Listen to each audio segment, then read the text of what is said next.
Consider 2025 the year of Resident Evil on this channel, and while playing through all of the video games that I can get my hands on, I also did the unthinkable. I watched every live-action Resident Evil adaptation, and I'm here to talk about them. Truthfully, I'd already seen the first 4 Resident Evil movies in the Paul Anderson series when I was younger, and I liked them back then for what they were, but now I'm watching them having a much better understanding of the game series that they were based on, and oh boy, that makes it even more interesting to think about. So, we're going to talk about the 6 movies in that franchise, the Welcome to Raccoon City movie, and the Netflix TV series version.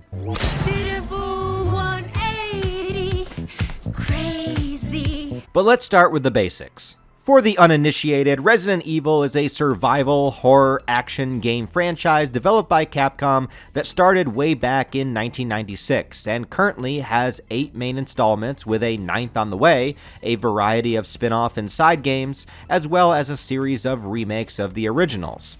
A property that blends the best of zombie horror, suspense, atmosphere, puzzle solving, deep lore, gun blasting, spin kicking, plant mixing glory with an assortment of established characters that rotate depending on which game you're playing. It seems like the perfect recipe to make a movie series out of. Hell, all of the stories of the games are like movies themselves. But as common as video game adaptations are these days, I think the context of the first attempt to make a movie out of this is important. But real quick before that, did you know that legendary horror film director George Romero was actually going to make the first Resident Evil adaptation? Yeah, literally the guy that redefined and created what we now understand as a zombie movie with the original Night of the Living Dead. No other director is as synonymous with zombie cinema as George Romero. He directed a Japanese commercial for Resident Evil 2 the game when it came out, which led him to work on a full-length idea for a script of a Resident Evil movie, and it was rejected. Some studio numbskull out there saw a George Romero Resident Evil movie script and said, nah, we could have had greatness. And if this movie was able to be made, we might be living in a very different world of Resident Evil adaptations. Recently, there was a documentary made about the potential George Romero Resident Evil movie. I haven't had a chance to watch it yet, but it is just crazy to me that they did not let this happen. Instead, we got this.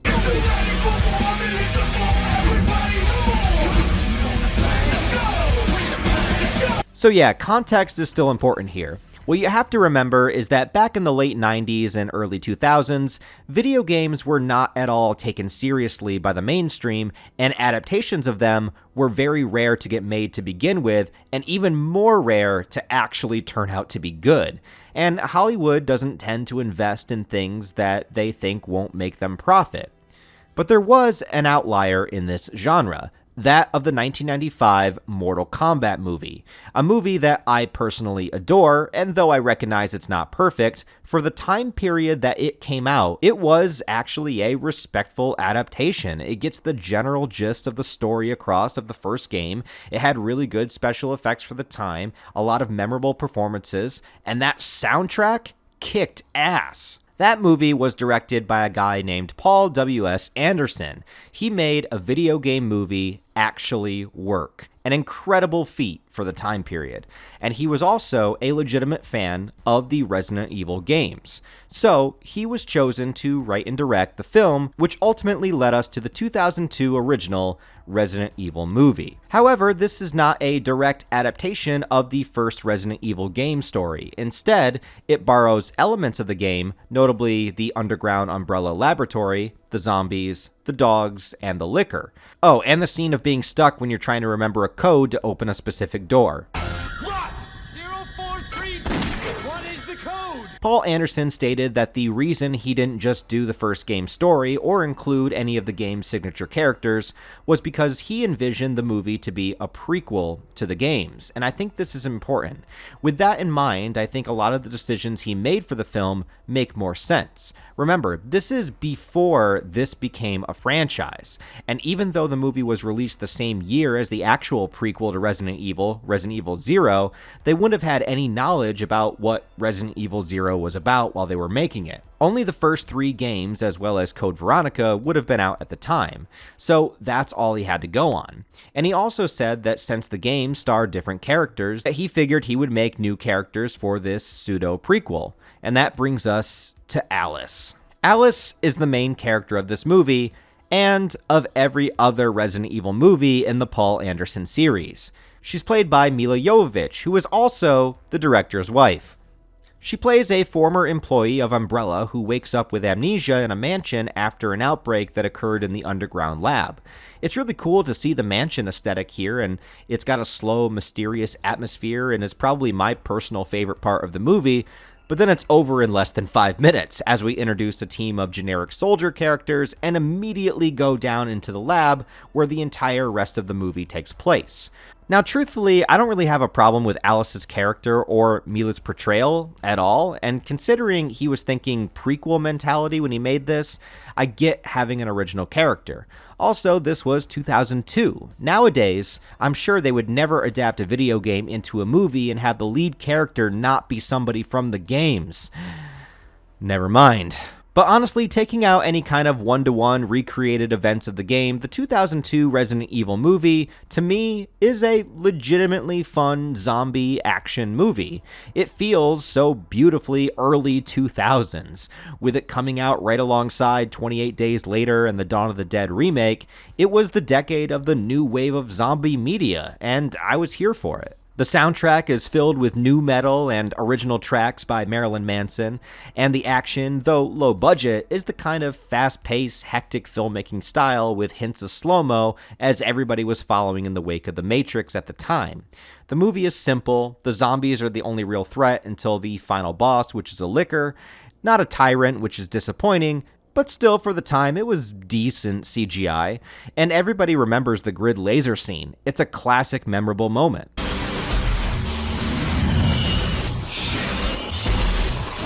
When I was younger, I really enjoyed this movie, and to this day, I still have fun with it. It's not offensively bad, and it doesn't really disrespect the source material that much.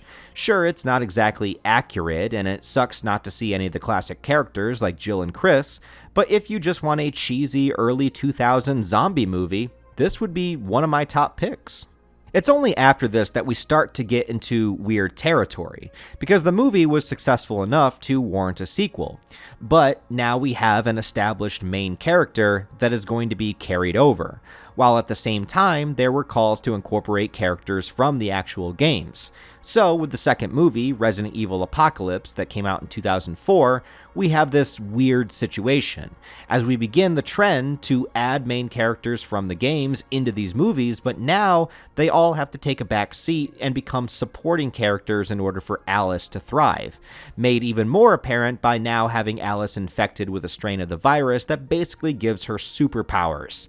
Alice is the one who gets to do all of the important and badass things, while the other characters stand back and awe at her. This would get exponentially worse as the movies go on, but Apocalypse still manages to mostly be enjoyable to me, and I think balances it the best. The movie takes the premise of its story mostly from Resident Evil 3 Nemesis, and it focuses on the viral outbreak in Raccoon City, and incorporates Jill Valentine, Carlos, and a couple of others, as well as the Nemesis. So now, gone was the idea of the first movie being a game prequel, because we are now in a brand new continuity. And once again, I will say, as just yet another early 2000s zombie movie, it works pretty good. This one isn't actually directed by Paul Anderson, instead by Alexander Witt, but it has the same vibe all the way through. Sienna Gilroy plays Jill, and she does a pretty good job here and takes the credit for being the first actor to really portray a Resident Evil protagonist on the big screen. The zombie attacks on the city streets are solid and fun, and as for the Nemesis, I don't think it turned out that bad. I think that the practical effects here are pretty cool, and at least it actually looks like him. Sure, he's a lot slower and bulkier and can't do half of the attacks that he does in the game, but for 2004, with the budget they had, I don't think it's too shabby.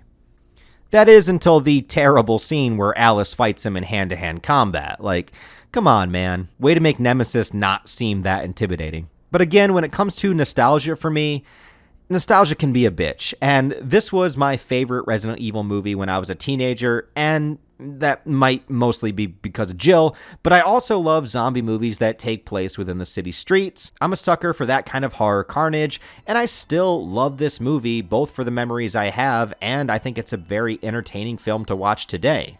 I like the style, I like the aesthetic, I'm a fan of this one. But by the next movie in 2007, Resident Evil Extinction, this is where things start to get iffy.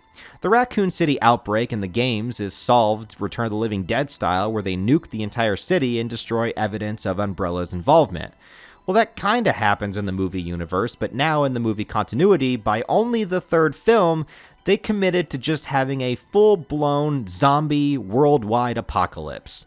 The third film drops us into an entire world that has been ravaged by the virus. So there's not even a possibility of taking influence from any of the other games at this point that come out.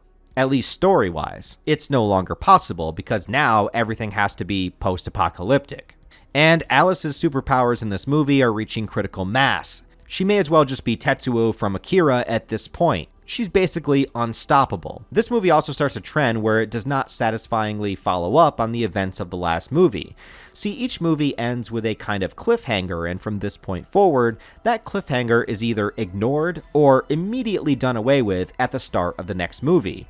And this movie, Alice starts separated from the group. Jill is just gone, which apparently was due to the fact that the actress couldn't come back, so I guess it's good that they didn't just recast her. In order to replace her, we get another character from the games, Claire Redfield, played by Ali Larter, but it drops us into a completely new scenario from where we left off. A compliment I will give the movie, though, is I do like the chosen aesthetic. It all takes place in the desert and mostly during daylight hours, which helps all three movies so far feel very distinct in their identities. And it's sort of in line with the games in the fact that they all have very different locations.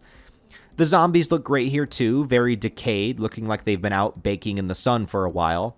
But this movie also starts a lot of the things that I hate, including the cloning aspect. This film's human villain, Dr. Isaacs, is continuously cloning Alice to try to find a cure and control the infected, as well as having this Day of the Dead reference, trying to domesticate one of them. But besides the Mad Max vibes of the desert wastelands and some okay action, a lot of this movie will just have me scratching my head and wondering why. Alice's psychic powers are way too OP, as she can block flamethrowers, levitate things, and even take out satellites. Like, what? Part of what makes the games exciting is that you're a regular human. Well, okay, you're a very well-trained human, but still, you have to manage your weapons, your ammo, your resources very carefully to survive. You would never be a character that can just use this immense psychic power to solve all of their problems. It feels very out of place. Isaacs turns into a tyrant for the final battle, and he looks pretty good at least, but the cliffhanger here suggests that Alice is going to unleash all of her clones and take vengeance on the remnants of Umbrella, which sounds like a recipe for disaster. And it was. Resident Evil Afterlife from 2010. Yeah, this is where we go off the fucking rails. As much as I can appreciate the first three movies from an action movie guilty pleasure standpoint, the next three movies are a totally different ballgame. Paul Anderson returns to direct this one and the remaining two, and what a return it was. They immediately take away the cliffhanger of the last movie here by having all of Alice's clones attack the underground Umbrella facility and all die except for the quote, real Alice, who is then depowered thanks to some virus strain injection or something by Wesker, and then she's left to fend for herself. I guess, to be fair, I wanted them to get rid of her powers, and I didn't like the clone stuff, so I should be happy about all this, right? Well, I would be if the rest of the movie wasn't so obnoxiously absurd.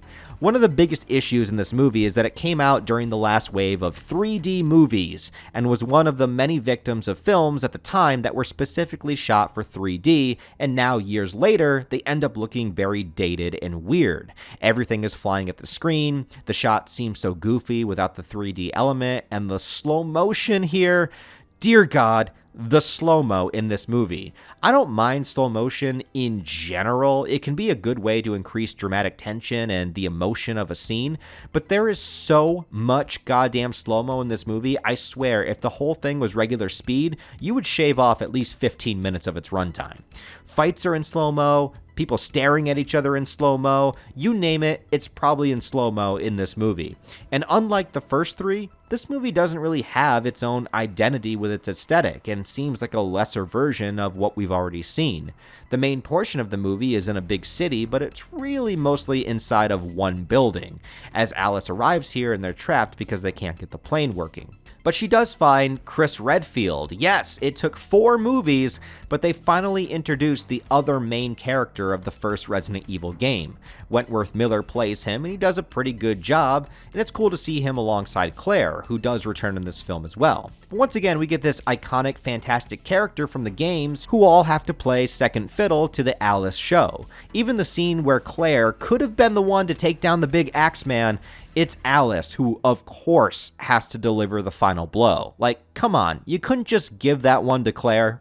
The back half of the movie is once again inside of a facility, and the main villain here is Wesker. Wesker was actually introduced in the third movie, but he doesn't get a chance to shine until this one, and shine he does. This movie came out a year after the 5th Resident Evil game, which prominently features a souped-up Wesker as the antagonist, and they did their best to adapt that version of him here. The result is this kind of mix of absolute corniness along with some genuinely fun moments in the vein of an exaggerated mustache-twirling villain. But then, big surprise, Chris and Claire are taken out of the fight, and it's Alice who has to be the one to put him down. At least for a bit.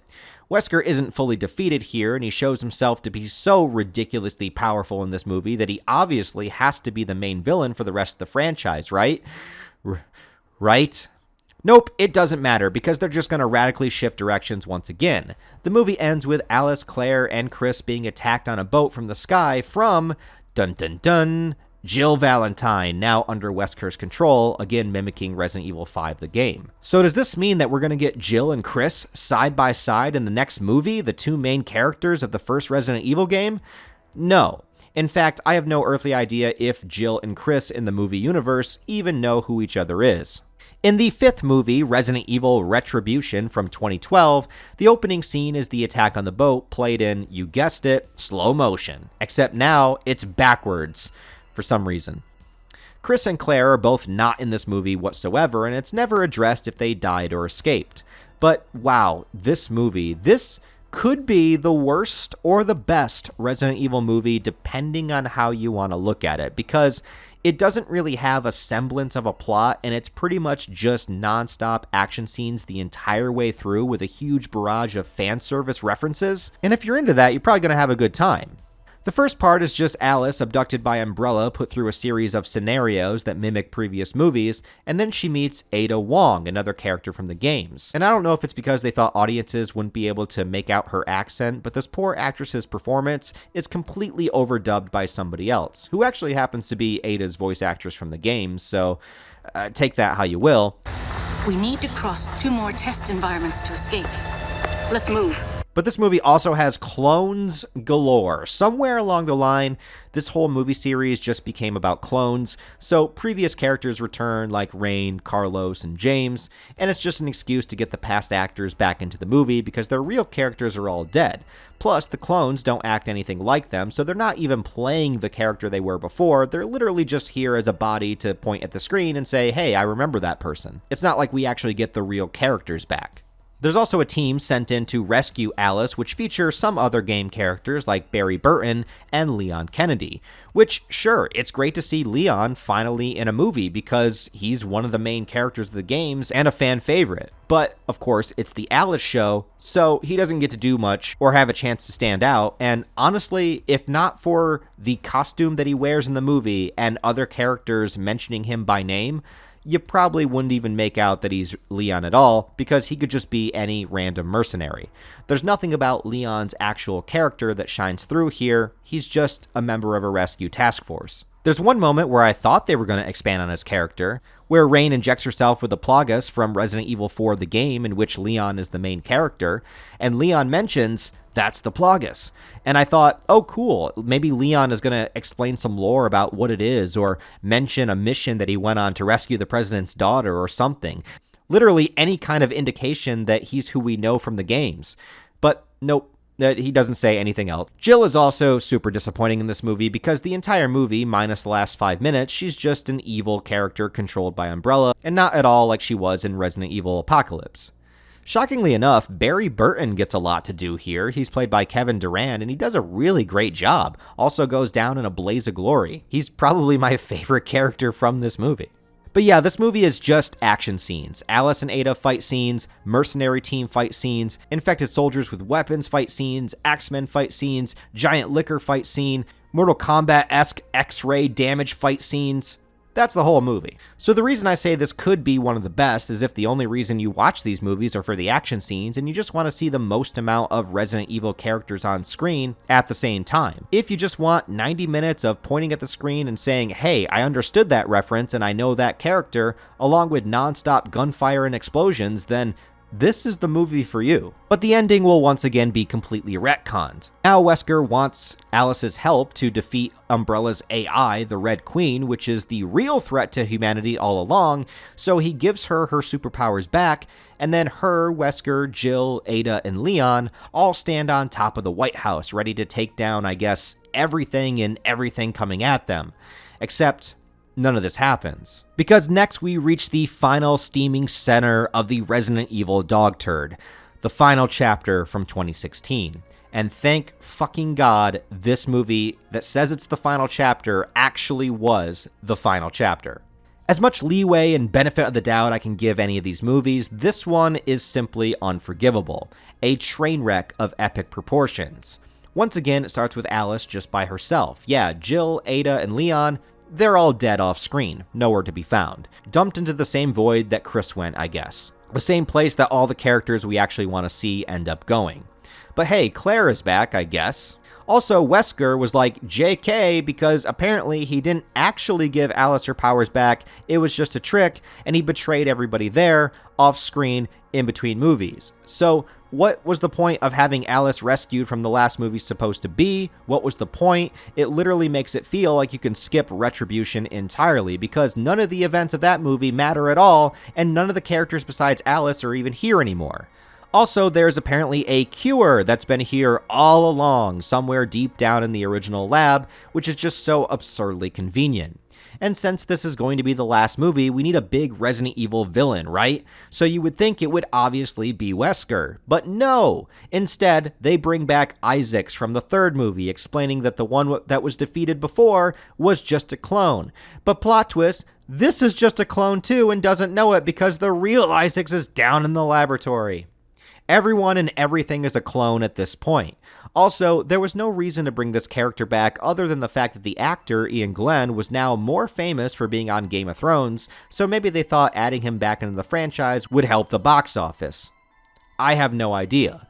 But it's like Afterlife put such a huge, massive push on Wesker being the big bad, Retribution only had him on video screens until the very end, and in this movie, he's just sidelined for this movie original character Isaacs to take all the spotlight. And he's taken out like a bitch with a door falling on him. Are you serious? Even if you were a huge fan of this movie series, that's gotta be one of the biggest fuck yous to the audience I have ever seen. Move over, legacy character. We need to make room for the clone circus. It's also revealed that the viral outbreak apocalypse was supposedly deliberate and not an accident, which contradicts the original first two movies, and there's tons more contradictions in this film as well. Because a big twist is that Alice is also a clone. The whole time, ever since the first movie, we've just been watching a clone. So what makes this clone so special compared to the others? Well, I have no fucking idea. But the original Alice is an old woman living within the lab named Alicia that was the daughter of Umbrella's founder.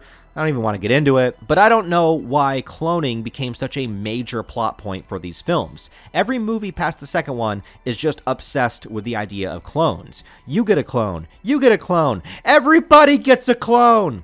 Alice did have amnesia in the first movie, but she's also shown to have memory flashbacks of her life before then, which lead into events of the movie. So were her memories just implanted? But her memories were things that actually did happen, so how can that be? I don't know, maybe I missed something, maybe they were implanted. Or maybe they just didn't think it through. If all these movies had different creators, I would get it, but Paul Anderson directed 4 out of 6 of them, including the final 3. So why couldn't he just follow what he was doing? Why did he constantly have to change every single major setup into something else and retcon every single ending? And why am I watching 2 movie original characters, Alice and Isaacs, be the final battle of a Resident Evil franchise, where all of the major characters from the games, minus Claire, got essentially 1 movie to appear in each? Chris got 1, Leon got 1, and yeah, technically Jill is in 3, but she's just in a post-credit scene in 1, and she's evil in another one, so really we only get to see her be Jill in 1. And speaking about the action and CGI, this movie has the worst of all of them. The quick cut editing is just absurd, as well as the whole film looking incredibly dark where you can barely see anything. Any visual flair these movies once had is now gone, and thankfully the 3D gimmick is gone too, but what's left is just a hollow, empty looking movie that feels like it doesn't care about the fans of the games or even about the fans of the movie series itself. Is the finale you wanted really Clone High featuring Isaacs as the final boss? I have no idea what they were thinking with this one, and I can't find a single thing that I like about this movie. But it was the official end of the Anderson verse, or is it the Alice verse? I don't know. Is there an official name for this franchise? Overall, these movies are hit or miss. Some can be really enjoyable in the right state of mind, and I do get genuine entertainment out of the first 3. They are not good or accurate representations of the games, and they feel more like exactly what they are, Resident Evil fanfiction with somebody's original character in the lead. And impressive that it lasted for 6 movies over the course of 14 years, so clearly there was an audience out there for this somewhere. But now let's jump forward a little. 5 years later, in 2021, there would be a reboot attempting Resident Evil on film with some drastic changes from the previous incarnation. Resident Evil: Welcome to Raccoon City. It was written and directed by Johannes Roberts and conceptualized to be a horror movie with some action elements, and attempted to adapt basic story outlines of the first 2 video games, which may have been a little too ambitious in hindsight, making the movie feel a lot less focused, but I want to focus on my positives here first. I had a lot of people tell me this movie was terrible, but after watching the last few Alice movies, this one honestly felt kind of like a breath of fresh air. It's no masterpiece, don't get me wrong, and there's plenty of problems with it, but honestly, hate me if you want to, I kind of liked it. Mostly I liked the way it was filmed. The director said he was going for something like a John Carpenter's The Fog, a very spooky, dreamlike atmosphere, longer, lingering shots soaking in the surrounding areas, and I definitely felt that. It feels very much like a late 70s, early 80s film, minus the CGI that shows up. But it has a really good visual style, in my opinion. One of the first scenes of Claire looking into the woods and seeing an infected, that's just good horror shit. And probably since I'm very much more a horror movie kind of guy, this movie resonated a lot for me. There's certain scenes of tension that I think are effective and give you time to live within a scene without a massive amount of just non-stop cut editing. Take one of the first zombie attack scenes, for example. How the camera is on Claire, it pans down to the kid, and then pans back up to her as you see a zombie break in from the background. You would never see a slow and controlled, structured shot like that from one of the Alice movies. And there's a lot of scenes that are just very well controlled like that. And yes, this movie's characters are the main characters from the games. Finally! Not all of them are as well realized as I would hope, but at least they actually got to be the focus and do things. Claire, Chris, Jill, Wesker, and Leon are all the main characters, and wait, why is Leon literally Beck from Victorious? I am not kidding.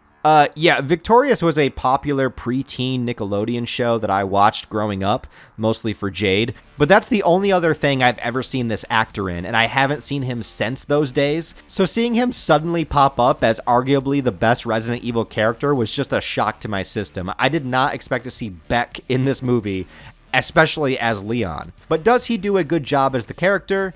Nah, I don't know. I guess if you ever imagine Leon as a sleepy and hungover person, then I guess. I mean, he's good at what he was told to do in the movie, it just doesn't feel like Leon at all. Like I said, this movie isn't perfect. The movie takes place in 1998, which is canonically when the Raccoon City outbreak happens in the games, so the characters were all using technology that would have existed at that time, and it helps it feel more like the era it's supposed to take place in. The police station looks exactly like it does from the game. Unfortunately, they don't really explore it other than the main lobby. Also, Mr. X never appears. The other main location is the Spencer Mansion, which again at first looks incredible, but our time at both locations are severely limited. I think that's the biggest flaw of the film, is that it's trying to adapt two games at the same time.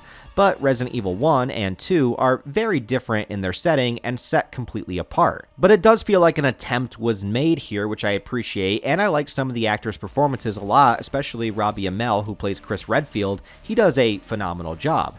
If they just had focused on only the first game with him as the main character, put more budget into the mansion, then I think it would have been at least 10 times better. The battle with the zombies in the mansion, though short, is a spectacle, simple yet effective.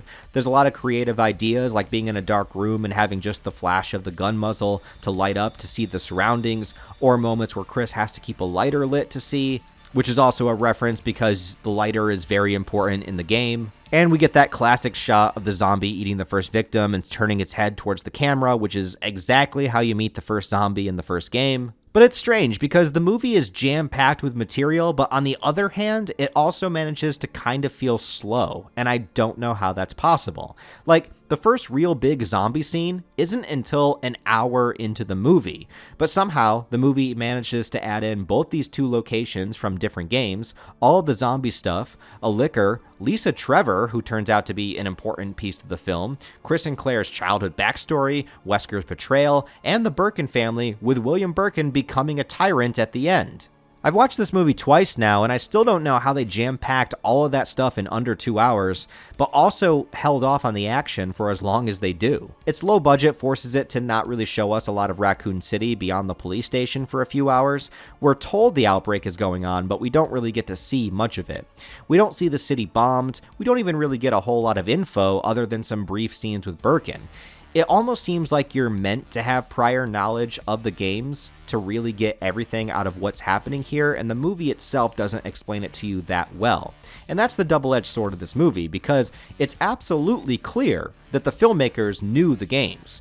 Some people call this fan service the movie, and yeah, it is bleeding with references and locations and callbacks to the games. But it also feels like a jumbled compilation without much to ground it into its own movie. It's well made, but clunky. The characters are here, but not well realized. The horror is good, but it's too quick. The references are fun, but then that becomes the entire film. It's constant back and forth, and I appreciate that they wanted to add a tyrant as the final boss, but the CGI is so bad that it kind of makes the Flash look good. And I kind of wish they just tried to do something practical. My overall thoughts is that it's a very flawed movie, but I did get enjoyment out of it. Oh, and since franchise movies can't be made now without a post-credit scene, Ada Wong shows up and gives Wesker his sunglasses because I guess we needed an origin story for the sunglasses. Unlike the last batch of movies, this one never got a sequel, but honestly, I didn't even know this movie existed until I looked it up. I never saw a single trailer for it. I never saw it when it came out in theaters. Maybe it didn't play near me. It seemed like it went very under the radar, so maybe no shock that this was a one and done. Now we move on to the most recently made live-action adaptation, and holy shit did we save the worst for last. This is the Netflix Resident Evil series from 2022 that lasted 8 episodes. Honest to God, I never imagined in a million years there would be a worse Resident Evil adaptation than the final chapter. I didn't think it was reasonably possible, but like many times in my life, almost constantly, I'm consistently proven wrong. Watching the Netflix Resident Evil series is a baffling experience, and I wanted to give up so many times, but forced myself to push through. Watching a 90-minute movie can be bad, and that's one thing, but watching 8 hours of the butchering of a game franchise was so grueling, I felt like I was Lisa Trevor getting tortured. I don't even know where to begin. The series is not about any of the game characters once again, and focuses on 2 original characters that are sisters, and it has 2 stories that are happening with them simultaneously. One of them as teenagers, and one of them as adults in an apocalyptic future. So yes, once again, we're jumping right into a full worldwide outbreak without even giving a chance to go through any of the storylines of the games. And it really feels like they were trying to make this feel like Stranger Things meets The Walking Dead. Because the present storyline just felt like two preteens going on an adventure, discovering secrets of their father and the Umbrella Corporation, uncovering conspiracies, and then the future timeline literally was just Walking Dead scenes of survivors, while at the same time the show can't decide if it wants to have slow or fast zombies and feels like it goes back and forth even within the same episodes. The show kind of keeps the canon of the games, but it's all off-screen. In this world, the Raccoon City outbreak did happen in 1998, just as the game lore says, but that's just the backstory, and we're in the present time. Instead, we focus on these sisters who are the daughters of Wesker. Yeah, hold on to that thought for a minute. It's filled with teen drama, middle school antics, iPhone chats with boys, and I don't know why, but every single episode needed to have a pop song music montage inserted for some reason. And the whole show is focused on the family drama of these characters, but like, why are these the main characters of a show called Resident Evil? Did we not have 6 movies in a row that focused on an original character and people didn't like that? But at least Alice was pretty cool at times to watch, minus the superpowers, but she seemed like somebody that could potentially fit into that world. Making the lead characters 2 angsty teen girls in a game series that's protagonists are adults that are usually skilled trained soldiers, cops, or special task force members is just a baffling decision. This whole idea that the game characters just aren't good enough to stand on their own, and that we need to keep making up new characters for audiences as if they wouldn't be able to attach to the game one. Well, maybe you would if you actually wrote the game characters correctly and gave them things to do and arcs to go on, instead of just having them be in the background only there to service the fan fiction characters. Nothing in this show worked for me. I didn't care about these characters at all, but somehow the teen versions of them were way more interesting than the adult versions. Somehow, I don't know how they did it, but they made the actual zombie apocalypse stuff parts more boring than the teen drama stuff. And I have to give a round of applause for that feat. And I don't know why they want to do this full-on zombie apocalypse idea anyway. It limits the potential of using other aspects of the games, and we already had a whole movie series that did that, and they kind of shot themselves in the foot by doing so very early on. The only character from the game, really, other than 30 seconds of footage of Lisa Trevor, that's never touched on again after they see it, is Wesker, played by Lance Reddick. Except, this isn't really Wesker. Because it's a clone. Yeah, we're doing cloning again. It honestly feels like the creator of this show only reference for Resident Evil were the Alice movies, and they took every single idea from those films, with the exception of any of the good stuff or fun action, and put it into the series. Look, I love Lance Reddick as an actor, but he doesn't look, sound, or act anything like Wesker. And I'm not talking about the race swapping, that's fine. I mean, they make him a scientist and a family man. That's not Wesker. And yeah, I get it, it's because he's a clone, but if you take that element out of the original Wesker, then yeah, there's really no point to call him Wesker. He's just a different character that bears the name. The actor does as good of a job as he possibly can with the material that's given, but the material unfortunately sucks. It really feels like this could have just been a standard zombie show, but they somehow managed to slap the Resident Evil branding on it, and they just changed a few things around, like renaming the corporation Umbrella and Lance's character Wesker, and then bam, now we got instant Resident Evil. Nothing about this show felt like the franchise at all. It is the farthest removed and most detached entity there could possibly be that bears the name. I didn't go into this show wanting to hate it. I didn't know anything about the show. I didn't know who the characters were going to be or what it was going to focus on. But not far into the very first episode, I knew something was wrong. And apparently, I'm not the only person who feels this way because it was canceled just 1 month after the first season premiered, which also made me think this had to just be a money laundering scheme by Netflix again. I mean, it just doesn't make sense otherwise. And I wasn't kidding when I said it felt like half Stranger Things and half Walking Dead. It's like people in corporate offices somewhere were looking at what shows worked for them before and tried to mash them together with a popular IP as the title. Anyway, I'll stop ranting now, but I hated this show just so much. As of right now, there is yet another Resident Evil movie reboot in the works. This one is set to be directed by Zach Kreger, who also did the movie Barbarian, which I thought was pretty good for the most part, and he's doing a film called Weapons that comes out later this year that I'm hearing very good things about. So I guess we'll just keep our fingers crossed for that one. A tentative release date for that film is September of 2026, so I guess we'll see. But please, for the love of God, just adapt the first game into a movie and have the main characters actually be the main characters. No more OCs, please. But okay, how about we end this video with some rankings? Here are my personal opinions on the live-action Resident Evil worst to best. At the bottom is obviously going to be the Netflix series. Basically has nothing to do with Resident Evil other than having the name Umbrella and some zombies in it. After that is definitely the final chapter, just an abysmal ending to a franchise that wasn't that amazing to begin with, but it's about as unsatisfying of a conclusion as you could have possibly forgotten. It forgets its own lore, and it fails to follow up on the promises of the previous movies. After that, I'm putting Afterlife, just a wacky slow motion fest with really bad special effects, a couple of good action scenes here and there, but not up to par with the previous installments. Then I'm going to go with Retribution. The story, or lack thereof, makes little to no sense, especially where the next movie picks up. More game characters are shown here, as well as previous movie characters that are back as clones. The whole film is just one giant action sequence, and if you're looking for nonsensical spectacle, this is the one to go with. Now, after this, I would put the rest of the movies in the okay to good category. For as dumb as I think the Alice superpowers and the clone stuff is, the desert Mad Max aesthetic is admittedly very cool. The zombies look great, and there's some solid action here. Now, the top three are kind of tricky, but I think this is how I would rank them. At number 3 is going to be Welcome to Raccoon City. It's a bit of a mess of a film, cramming way too much in at once, but I do love the way that it looks and feels. It has some genuinely good horror scenes, and I was thankful to actually have the game characters be front and center. But yeah, now for the top 2, and I have to admit that nostalgia plays a huge factor here, but I don't care, I like what I like. At number 2, I'm going to put the first Resident Evil movie. The beauty here is in the simplicity. The characters are trapped underground, fighting zombies, classic, simple, effective, fun.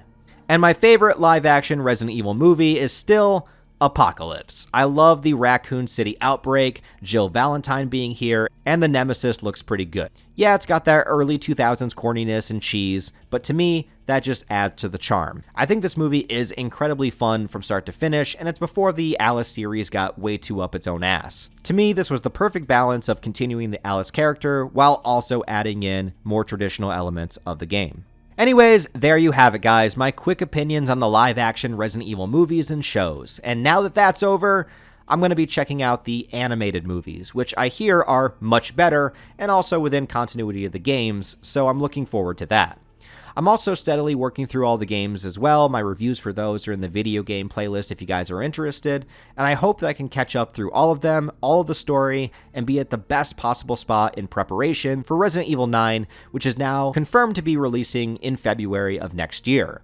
All the games will at that point be fresh in my mind, and I can experience this one alongside everybody else, actually at the time of its release. And if that new live-action movie does come out, that means that next year we could get both a new Resident Evil game and movie, not that far apart from each other. So let me know your thoughts in the comments on the live-action Resident Evil stuff, and give me your rankings down there as well if you would like. What do you think about the Alice series, the Welcome to Raccoon City movie, and that Netflix show? Thanks as always for watching, guys. I really appreciate it. Once I finish the animated films, I'll make a companion piece video where I cover those. But until then, if you could like and comment on the video, it would really help me out. My channel is kind of suffering right now, so anything you could do to help out and get the videos out there, I would appreciate. If you want to support the channel on a deeper level, I have a Patreon channel memberships linked down below, as well as all the social media links where you can follow me. Other than that, guys, thanks for watching, and I'll talk to you next time. Stars.